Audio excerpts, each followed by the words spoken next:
Hello, good afternoon.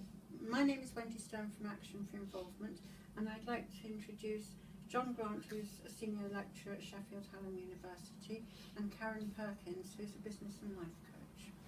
Today we're going to look at how to make decisions affecting all aspects of decision making, but with particular regard to Brexit and Brexit, which is a major issue affecting all of us.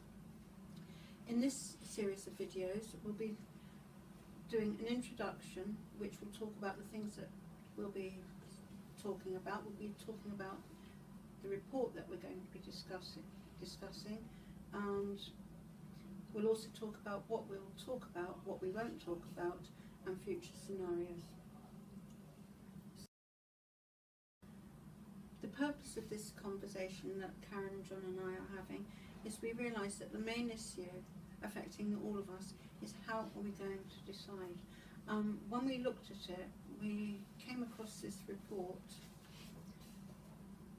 the EU Referendum and the UK Environment, an Expert Review, which is available on the internet, and we'll put a link up in the box below on our YouTube page for this set of videos.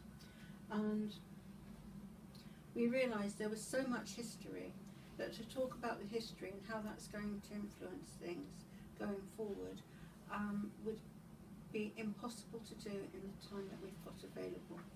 So what we thought we would do, which would be more helpful, is to look at how to make a properly informed and balanced decision, and how to elicit the facts that we need to take those decisions. So, and one of the most important things that we thought was the effects of prediction of future scenarios based on what is happening now and the speed of change at which things are changing. So that also means looking at certainty and uncertainty, and the effect that those changes, the speed of change, uncertainty and uncertainty, will have on whether we stay or leave the EU. And that of course will bring in a lot of information about disruption theory and what we need to talk about and consider in there. So, coming to this expert review. Yeah, so the attempt has been made when it comes to this, that you need to appreciate it is a very large document, one running into the hundreds of pages, and the references within that document run into dozens, if not more than that, for each section. So there is a vast amount of material, which is why we decided not to actually say this part of the report is good and this part is bad. What you as the reader and the viewer of this need to understand, that every attempt has been made to address this question from an academic point of view. That is, that both sides of the argument are raised and evidence given, but an attempt is made that there is no decision as to which is right and which is wrong. That is left to the reader.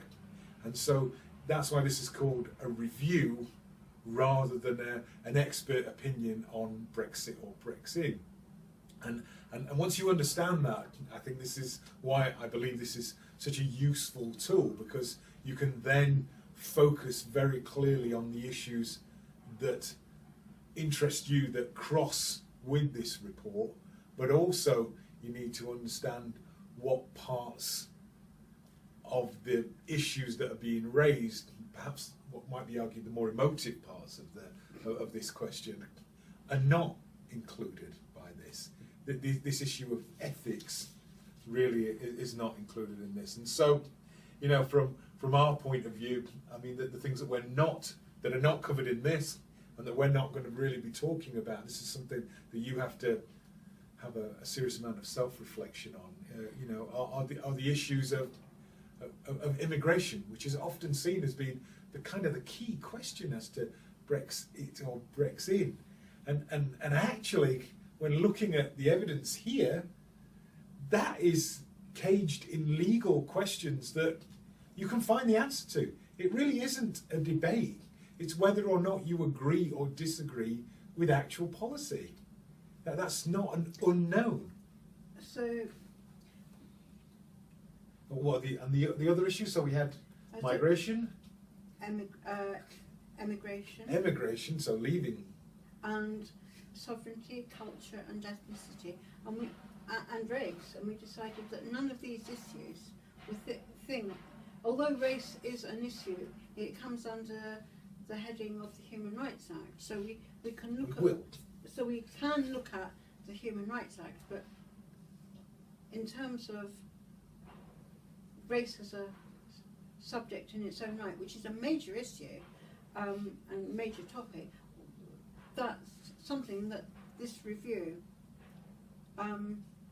doesn't look at in any depth. And we are really focusing on this review and what it has got to say about what the EU has done and what it has achieved, and how we will benefit could benefit by staying in or leaving the EU. And that is where we begin and end. Yes, good. I mean, is there anything that I've sort of omitted with regard to?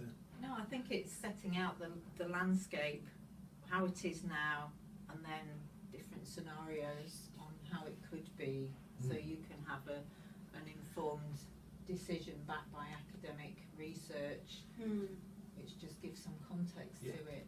So this is about information, not about us telling you what decision to make. Although I'm sure our personal opinions will in some way be transparent.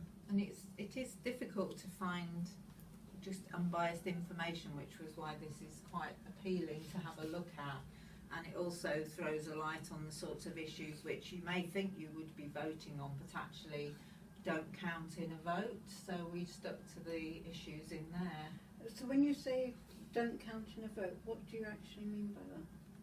Well, the topics that you mentioned, Well, like the migration. like the migration, you may not be able to get a clear steer on what policies you might be voting for.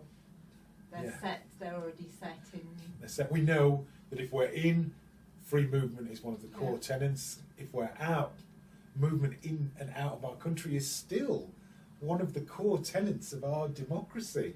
But it always struck me as being kind of odd that migration in or emigration out is an issue when our country is entirely based historically around both of those elements, and free movement of our residents of our country is a key aspect of that.